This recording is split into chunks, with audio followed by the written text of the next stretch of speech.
what do you think the whole agenda was behind 9/11? I know that a lot of people have theories, and some people have no idea. They just think that, there was a terrorist attack, and now we need to be afraid. So, what's your take on that? I deliberately don't spend time on the details of 9/11. I think that's a dead-end street. Right. There's so much government disinformation around that. There's so many people in the 9/11 various truth organizations and so forth that throw in judo chops that you could just go nuts trying to track this. I don't think that's to get bogged down in that isn't very productive. I have my own thoughts on that. I've written a few things in Full Spectrum Dominance.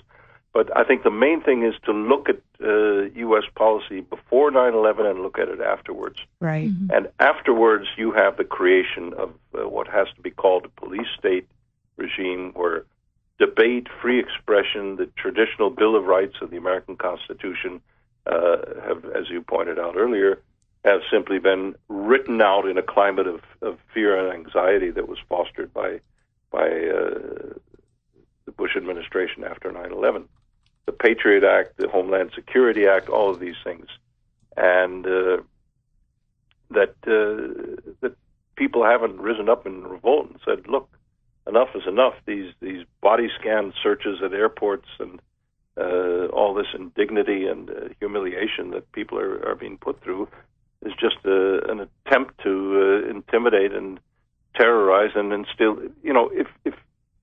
If elite circles who have an agenda of transforming the country have no other weapon, the weapon that's most effective is fear.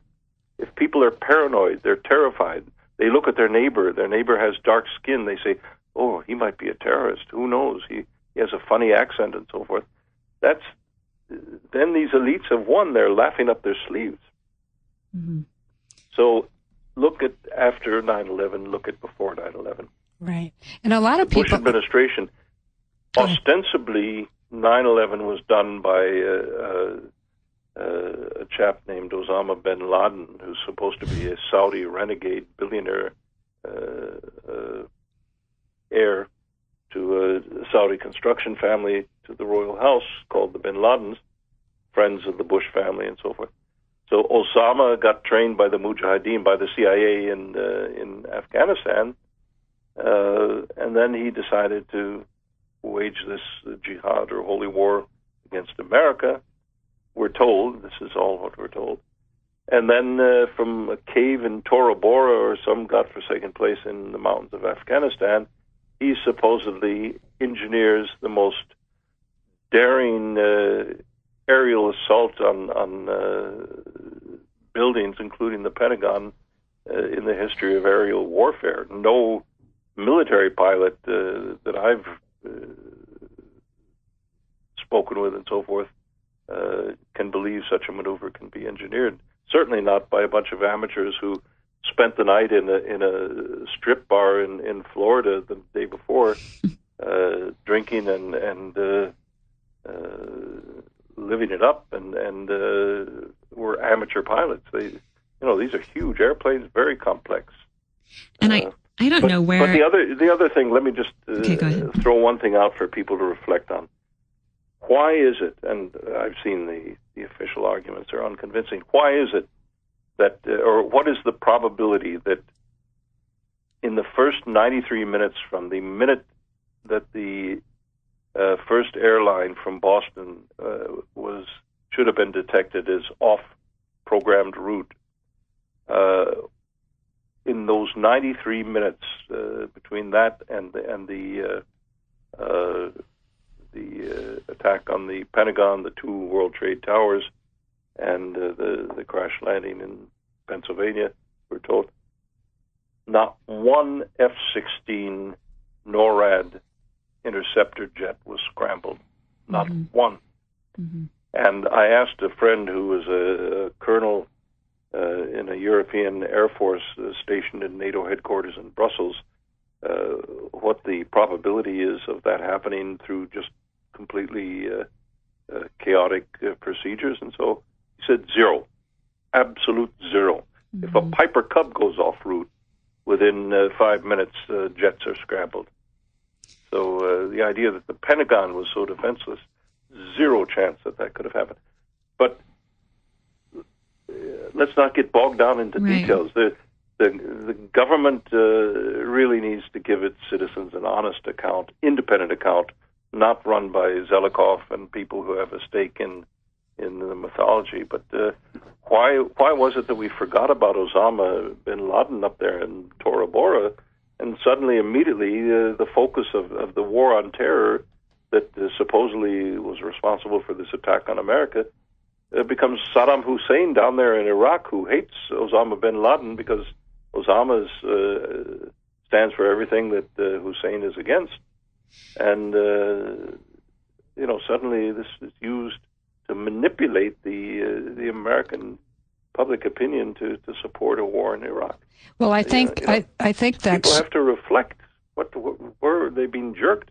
They're being jerked like dogs on a chain. And at a certain point, you got to say, wait a minute. Where is this coming from, and what is the agenda here? So many Americans, I think, were paralyzed with fear that they just would believe anything. And, that's the point. This was masterfully orchestrated. Yes, it was. By the Pentagon propaganda department, by the State Department, and so forth. We know now that Colin Powell in his UN speech lied. We know now that Bush and Cheney lied, that Tony Blair lied, but nobody reacts to it. What's your opinion on today's development on the Patriot Act with the House Republicans? To be honest, I've not been able to see the latest update on today's development. What is it? Basically, the 34 Democrats and 26 Republicans that had previously voted for an extension of the Patriot Act voted against it today or yesterday, and it surprised a lot of people because it went against what the Republicans are looking for, as well as President Obama.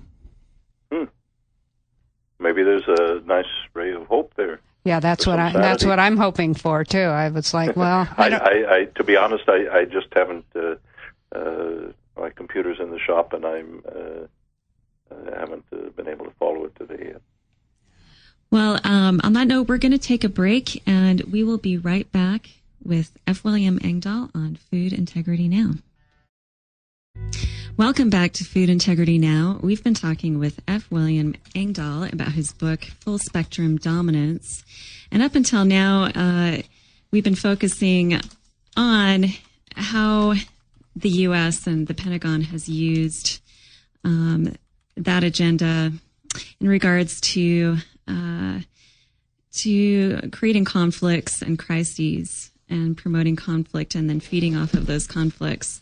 We'd like to tie it back into food. Food definitely has had a part in that, as William's book, Seeds of Destruction, so clearly illustrates. William, what is going on in Europe as far as GMO? Has there been any attempt so far to change the non-GMO stance that Europe has taken? And the fight is intense. The strategy of companies like Monsanto, Syngenta, Bayer, the Bayer aspirin people, and the company, the Gene Lobby, they have targeted the top. They've gotten to Barroso, the President of the European Commission in Brussels, the former Prime Minister of Portugal. They've gotten to the Agriculture Minister of the European Union, but there are other ministers from other countries, such as Greece and Austria, who are vehemently against GMO, and so there's a bitter fight going on. The European Food Safety Administration, the scandal recently was broken that many of these so-called independent scientists are actually members of a front organization financed by Monsanto and the GMO giants. So they have a huge conflict of interest there.